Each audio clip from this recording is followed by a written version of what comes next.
चली जाएगी इसका कोई पता था नहीं था। साथियों ऐसे करते करते मैं एक क्लास आगे भी बढ़ रहा था और साथ में कंपाउंडर यानी मेडिकल का भी कुछ अनुभव हो रहा था।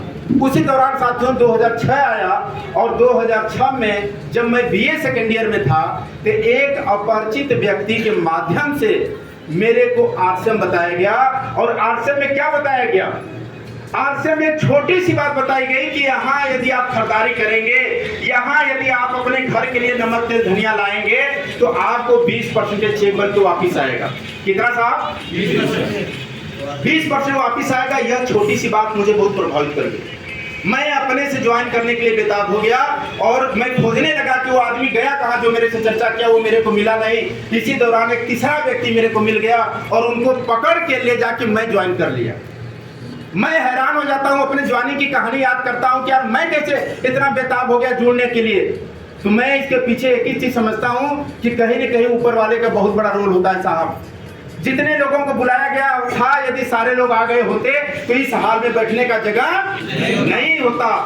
आप ही क्यों आए? इसके पीछे ऊपर वाले का बहुत बड़ा रोल है। ऊपर वाला हर व्यक्ति की जिंदगी में एक साथ बदलाव देना नहीं चाहता है। उसके जीवन में कोई न कोई बहाना, कोई न कोई घटना, कोई न कोई झूठ साथ का शब्द उनके अंदर ला दिया और वो व्यक्ति यहाँ आने से बच गए। लेकिन इसके बावजूद भी आप यदि वहां से उठ करके इस भीषण गर्मी में, इस लू में आप आ करके यदि समय दे रहे हैं तो ऊपर वाला कहीं न कहीं आपकी जिंदगी में एक बहुत बड़ा बदलाव और अवसर देना चाहता है। यदि इस अवसर को समझ के हम चलना चालू करेंगे साथियों, जीवन में आगे बढ़ेंगे। और मेरे साथ भी यही हुआ। 500 रुपए का कंपाउंडर कोई सपना नहीं था, मेरे हाथ लग गया आरसीएम। मैं इसको जानता नहीं था। उसी दौरान मेरे ग्रेट अप्लाइंग आदरणीय श्री दरोगा सबसे मुलाकात हुई। तालियां चाहूंगा।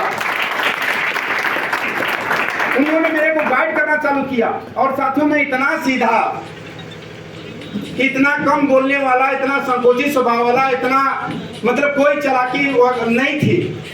जो मेरे को बोल दे यहाँ खड़ा रहिए तो मैं बिना दिमाग लगाए खड़ा हो जाता था।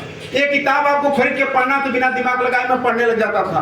वहाँ मीटिंग में चलना है तो मैं बिना दिमाग लगाए मीटिंग में चला जाता था। और उसका परिणाम यह निकला कि साथियों में लगातार आगे बढ़ने लगा। एक साल बीतते बीतते मेरी इनकम जो आने लगी, यानी बीए सेकेंड ईयर में मैं जुड़ा था, बीए फाइनल में मेरी इनकम 18 से 20 हजार रुपये महीने की हो गई थी। उसके बाद मेरा यही एमए सावित्रीबाई फूले चकिया आपके महाविद्यालय से मेरा एमए था 2009 में। एमए करने के दौरान साथियों में इस बिजनेस का टेक्निकल हो गया और महीने की इनकम मेरी 35 से लेकर 40 हजार रुपये आने लगी। मैं पहली कार, जो व्यक्ति 500 रुपए का कंपाउंडर था, जीवन में कोई सपने नहीं थे, कहाँ जाना है, क्या बनना, मैं पहली कार स्टूडेंट लाइफ में मैं खरीद चुका था साहब। इतना बड़ा ताकत दिया इस आरसीएम ने। और उसके वजह से आज मेरे सपने बहुत बड़े हो गए। आज इसके माध्यम से मैं बहुत बड़ा बड़ा ख्वाब देखने लग गया। आज इसके माध्यम से अमीरी वाली जिंदगी का आभास करने लग गया। इसके माध्यम से विदेश में घूमने लगा। इसके माध्यम से बड़े बड़े सेलिब्रिटी लोग के बीच में मैं रहने लगा। हिंदुस्तान के हर शहर में जाने का मौका मिलने लगा। 5 स्टार जैसे होटलों में ठहरने का मौका मिलने लगा। जहाजों से सफर करने का मौका मिलने लगा। यानी एक छोटे से डिसीजन की वजह से एक व्यक्ति फर्श से अर्श तक चला गया साहब। और जो मेरी कहानी 850 रुपए से चालू हुई थी, इसी मार्च में जो भी बिजनेस क्लोज हुआ जिसका आप सम्मान पाए हैं, मैं इसका कैलकुलेशन किया कि अगले महीने मेरा कितना इनकम आएगा। तो साथियों अगले महीना जो 5 मई को आएगा इनकम, वो 1 महीने की इनकम आएगी 2,40,000 रुपए साहब। यदि आप भी आगे बढ़ना चाहते हैं भाई साहब तो छोटी छोटी कीमत चुकाने के लिए तैयार हो जाइए। अपने आप को बदलने के लिए तैयार हो जाइए। क्या इसके लिए तैयार हैं? तैयार हैं तो आज आपको मैं लेके चलता हूं सीधे प्रोजेक्टर पर और मैं चाहूंगा